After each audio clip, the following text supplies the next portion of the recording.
মিথ্যা মামলা থেকে অব্যাহতি পাওয়ার নিয়ম বাতলে দিলেন আইজিপি। আইজিপি এক সংবাদ সম্মেলনে জানিয়েছেন, বৈষম্য বিরোধী আন্দোলনের ঘটনায় সারা দেশে অনেক নিরীহ মানুষের নামে মামলা হয়েছে, অনেকে মামলা বাণিজ্যও করছেন।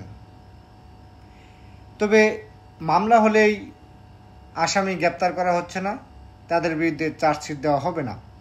যারা প্রকৃত অপরাধী তদন্ত সাপেক্ষে তাদের বিরুদ্ধে চার্জশিট দেওয়া হবে।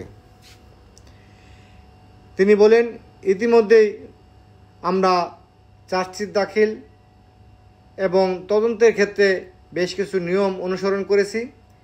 এই নতুন নিয়মে 136 জনকে মামলা থেকে এর মধ্যে অব্যাহতি দেওয়া হয়েছে।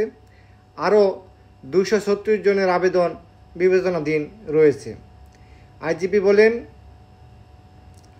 সরকার ফৌজদারি কার্যবিধিতে 173 ধারাকে সংযোজিত করে 173-এর এ নামে আরেকটি ধারা আইন মন্ত্রণালয় থেকে প্রণয়ন করেছে। এই ধারা অনুযায়ী যারা নিজেকে নিরীহ মনে করেন তারা সংশ্লিষ্ট জেলার পুলিশ সুপারের মাধ্যমে নির্দোষ হিসেবে আদালতে তাদের নামে প্রতিবেদন পাঠাতে পারেন। আদালত সেটি গ্রহণ করে সংশ্লিষ্ট ব্যক্তিকে মামলার দায় থেকে অব্যাহতি দিতে পারেন।